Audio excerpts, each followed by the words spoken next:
Bonjour à tous, vous écoutez l'émission Compte à rebours présentée par Thérèse Pan pour Radio Taïwan International.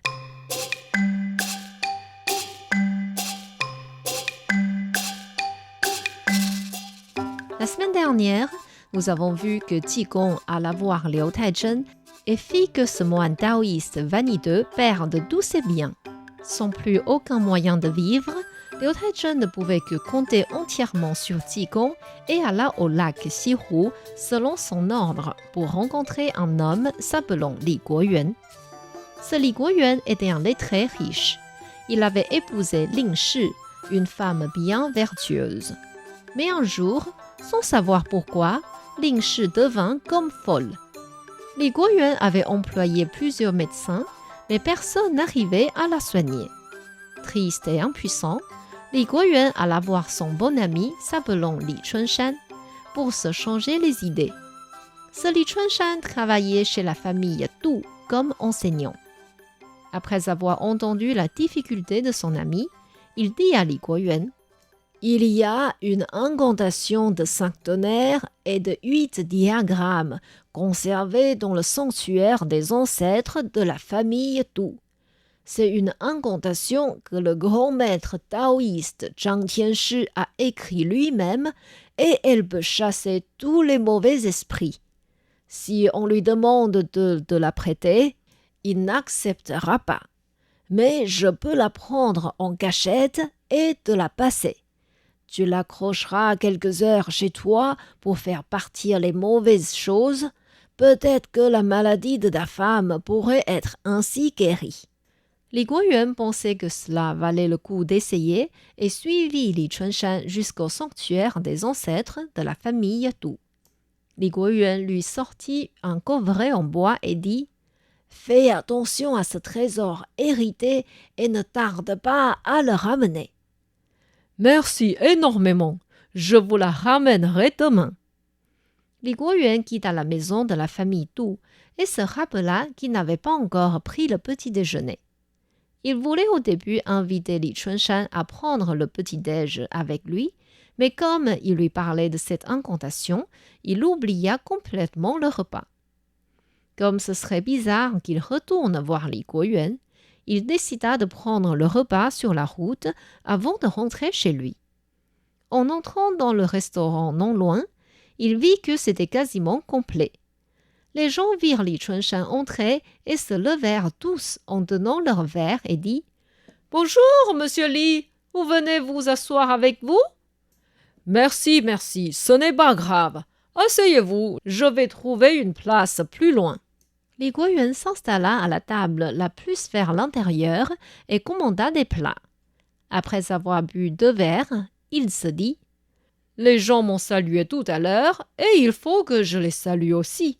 Sinon ce serait pas poli. » Il prit ainsi son verre et fit le tour des tables pour saluer les gens.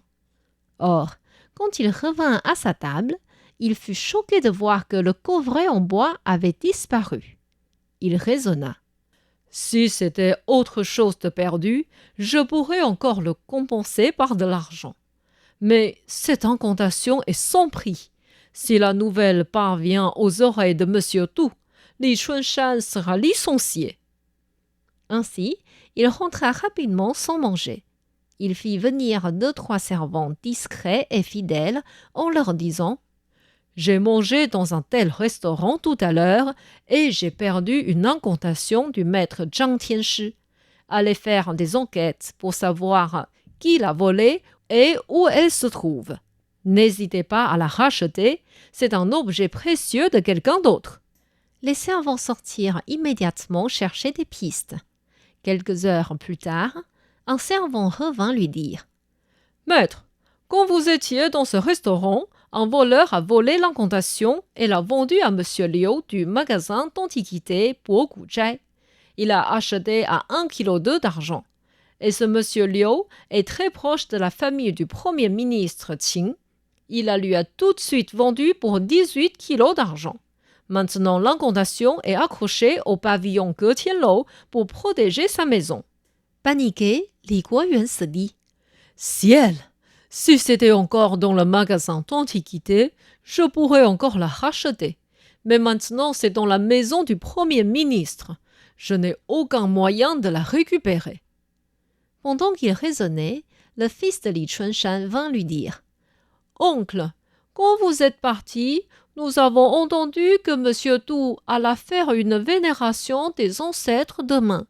Mon père m'a dit de venir récupérer l'incantation et de vous la reprêter après-demain. »« Ah, quand j'ai accroché l'incantation tout à l'heure, il y a un petit endroit déchiré près du rouleau.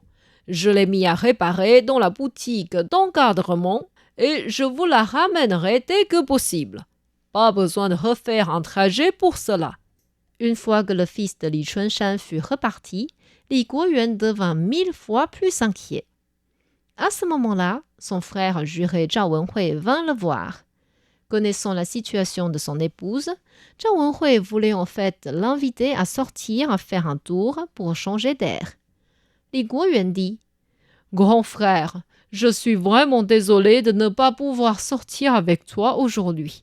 Je suis dans une situation extrêmement difficile. Rentre et je t'expliquerai tout. » Après avoir entendu l'histoire de Li Guoyuan, Zhao Wenhui le consola. « Ce n'est pas grave, je vais trouver quelqu'un pour t'aider. Maître Jigong du temple Lingying au lac Xihu est un Bouddha vivant. Il a soigné miraculeusement la maladie de ma mère et de mon fils. Nous allons le supplier de t'aider. J'ai confiance que non seulement l'incantation pourra être retrouvée, mais en plus que ta femme sera guérie. » J'ai déjà entendu parler de ce moine, mais je n'ai jamais eu la chance de le connaître. S'il te plaît, introduis-moi à ce maître. Ainsi, Li Guoyuan mit 400 grammes d'argent dans sa ceinture. Mais en imaginant qu'il aurait sans doute besoin d'inviter Qigong à manger, il en rajouta 1,5 kg. Sur le chemin, il utilisa 300 grammes pour acheter du thé. Par le fait même, quand il entendit quelqu'un crier sur la route « Li Guoyuan, ce n'est pas la peine d'aller chercher Qigong au temple Lingying. Donnez-moi 400 grammes d'argent, je sais que vous en avez encore 1,2 kg dans votre ceinture. » Il était tout de suite convaincu que ce Qigong était un homme de pouvoir. Par conséquent, lui et Zhao Wenhui suivirent Liu Taizhen jusqu'au temple Sanqing pour rencontrer Qigong. Même s'il était surpris par l'apparence de celui-ci sale et désordonné, par respect à Zhao Wenhui, il salua quand même ce moine ressemblant à un clochard et lui supplia de l'aider. Qigong dit « C'est peu de choses. Liu Taizhen, rendez-moi d'abord mon habit. Et monsieur Li Guoyuan, donnez votre argent à ce pauvre moine taoïste. Il a beaucoup de choses à racheter chez le prêteur sur gage. » Ensuite, Qigong suivit les deux hommes et arriva chez Li Guoyuan. Il dit à celui-ci « Je vais d'abord soigner votre épouse et ensuite chercher l'incantation. Mais je vous préviens d'une chose. Si jamais votre épouse et moi avons des contacts corporels ou même qu'elle roule par terre avec moi, il ne faut pas intervenir. » Li Guoyuan regarda Zhao Wenhui avec les grands yeux sans savoir comment répondre. Celui-ci le rassura. « Mon frère, n'aie pas de doute. Si je ne faisais pas confiance à Qigong, je ne vous le présenterais pas. » Ainsi, Li Guoyuan fit un signe de tête et guida Qigong jusqu'à une chambre fermée à clé de l'extérieur. En réalité, comme Ling Shi était devenue folle, aucune servante n'osait s'approcher d'elle et elle était renfermée toute seule dans cette chambre pour ne pas blesser les gens. Dès que la porte fut ouverte, Ling Shi vit le moine dehors et elle fonça vers lui pour le frapper. Qigong courut vers la cour et fit le tour d'un grand bassin de poissons avec Ling Shi derrière lui qui essayait de le rattraper. Qigong cria « Oh, au secours! Si elle me rattrape, je vais perdre la vie !» Plus qu'il parlait ainsi, plus Ling Shi avait envie de le saisir. Tout d'un coup, elle trébucha et tomba par terre. Du flegme sortit de sa bouche et elle redevint claire dans ses idées. Elle dit « Mais pourquoi je suis arrivée ici ?» Une servante un peu plus courageuse s'approcha et la releva. Qigong sortit un médicament et demanda aux servantes de le diluer dans l'eau pour donner à leur maîtresse. Quand elle revint entièrement à elle, Li Guoyuan apprit enfin ce qui se passait. En réalité, le frère de Ling Shi avait dépensé tout l'héritage et était venu emprunter de l'argent auprès de sa sœur.